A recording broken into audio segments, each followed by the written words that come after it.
इंसान चाहे कुछ भी कर ले, कुछ काम जो है उसके हाथ में बिल्कुल नहीं होते हैं। कल देखिए आंधी आई और क्या हाल कर दिया है, सारा मतलब पूरा ग्रीन नेट ख़राब कर दिया है। जो ऊपर से लगाया था वो भी, पर ये गनीमत है कि बची रही, एक तरफ उसको नॉट मिल गई, वरना ये उड़ के पता नहीं कहाँ चली गई होती। और सारे पौधे सब अस्त व्यस्त हो गए हैं। जो मैंने पौधे लगाए थे उनके भी बहुत बुरे हाल है, इतने अच्छे से चल गए थे, पर कल की आंधी में सारे पौधे मेरे ख़राब हो गए हैं। ये देखिए, कुछ ही चल पाए हैं, वरना सारे पौधे ख़राब हो गए हैं। धूप की वजह से एकदम से धूप मिल गई इनको, और छोटी छोटी सैपलिंग थी सब बर्बाद हो गई है। जो पुराने पौधे हैं वो तो ठीक है, उनमें कोई दिक्कत नहीं है, पर जो नए, मुझे उनका बस तकलीफ़ है कि वो बचा नहीं पाई हूँ।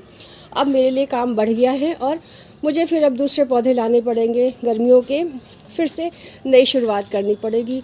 तो यही सब चीज़ें खल जाती हैं, पर क्या किया जाए, प्रकृति के आगे किसी का भी वश नहीं है।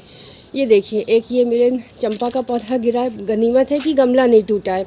पिछले साल तो इतने हैवी हो जाते हैं ये पौधे कि गमला गिर जाता है और टूट भी जाता है। पिछली बार के कई पौधे मेरे ख़राब हो गए, पौधे भी ख़राब हो जाते हैं और गमले का भी नुकसान होता है। तो इस तरह से बाकी, जबकि जब मैंने इसीलिए ये दीवार के सहारे यहाँ पे सारे पौधे रख रखे हैं, क्योंकि पिछली बार का एक्सपीरियंस रहा है कि जितने बड़े पौधे अगर बीच में लगाए जाएं, आंधी इतनी तेज़ आती है, इतना प्रेशर होता है कि वो गमलों को गिरा ही देते हैं, और इनका भी, पौधों का भी वेट हो जाता है, जो संभाल नहीं पाते हैं अपने आप को। तो नुकसान तो बहुत हो गया है, पर कोई बात नहीं, उसकी भरपाई भी करनी पड़ेगी, हम ही को करनी पड़ेगी। नफ़ा नुकसान तो ये ज़िंदगी का क्रम है, ये तो होता ही रहता है। यहाँ की भी ग्रीन नेट मेरी सारी ख़राब हो गई है। ये तो खैर पुरानी लगाई थी, यहाँ पे इंडोर प्लांट रखे हुए हैं, वो भी ख़राब हो गया। तो काम बहुत ज़्यादा ही बढ़ गया है।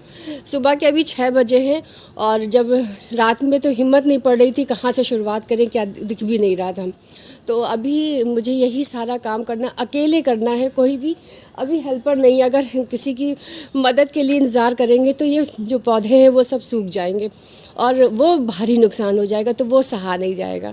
तो छत पर जाती हूँ, किसी तरह से मैनेज करती हूँ कि बस अभी टिक जाए, फिर उसके बाद इसका परमानेंट कोई सॉल्यूशन ढूंढना पड़ेगा।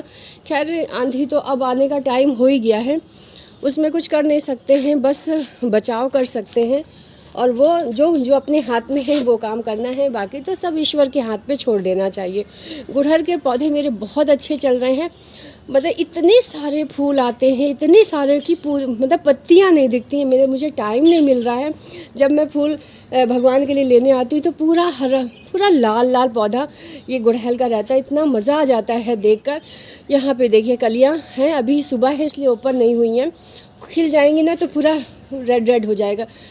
कल की जो सारे फूल हैं वो सब मुरझा गए हैं। ये देखिए, बहुत सारे, इतना मतलब जो खाद वाद दी है, महीना भर तो हो ही गया है, उनका असर दिखाई दे रहा है। और अच्छे गार्डन की यही पहचान होती है कि पौधे स्वस्थ हो, और जब उनका समय आए तो अच्छे से फ्लावरिंग करे, तो लगता है कि अपनी मेहनत सफल हो गई है। इसमें भी, टिकोमा में भी फ्लावरिंग होने लगी। इसकी भी मैंने कटिंग छटिंग कर दी थी, सारी नई नई ब्रांचेस आ रही हैं, और पौधा ये बहुत बड़ा हो गया था, तो मुझे छोटा ही रखना था। छोटे पौधों में, मतलब छोटे घने पौधे होते हैं, मुझे बहुत अच्छे लगते हैं, और छोटे में ही फ्लावरिंग करने लगते हैं। और एक ये भी है, इसमें भी फ्लावरिंग हो रही है, मतलब कल की थी, सब मुरझा गए हैं। इनकी भी एक बार फ्लावरिंग हो जाएगी तो यहाँ से कट कर दूँगी, क्योंकि ब्रांचेस ना बहुत लंबी लंबी जा रही हैं, तो छोटे में ही फ्लावरिंग करेंगे। तो पहले ये सारा काम कर लिया जाए, फिर नया वीडियो बनेगा। चलिए, 2 घंटे के अथक परिश्रम के बाद मैंने एक सारा काम कर लिया है।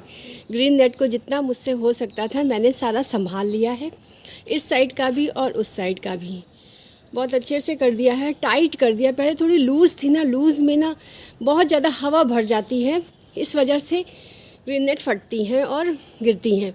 अभी तो मैंने टेम्प्रेरी ही सारा काम किया है, क्योंकि ये सब मतलब ताकत का काम है, और मेरे यहाँ पे बीच बीच में नहीं है, कोई सपोर्ट नहीं है, जिसकी वजह से ऐसे चारों तरफ तानना पड़ता है और फिर हवा भरती है तभी हिल डुल के ऐसे ऐसे करके ये फट जाती हैं, निकल जाती है। ये तो नई है तो बच गई है, बाकी जो पुरानी है वो तो बहुत बुरी तरह से फट गई हैं। फ़िलहाल नई रखी हुई हैं, पर जिससे बोला था उसके पास टाइम नहीं है, एक दो दिन ऐसे ही कर रहा है, जिसकी वजह से ये काम मेरा डिले होता जा रहा है।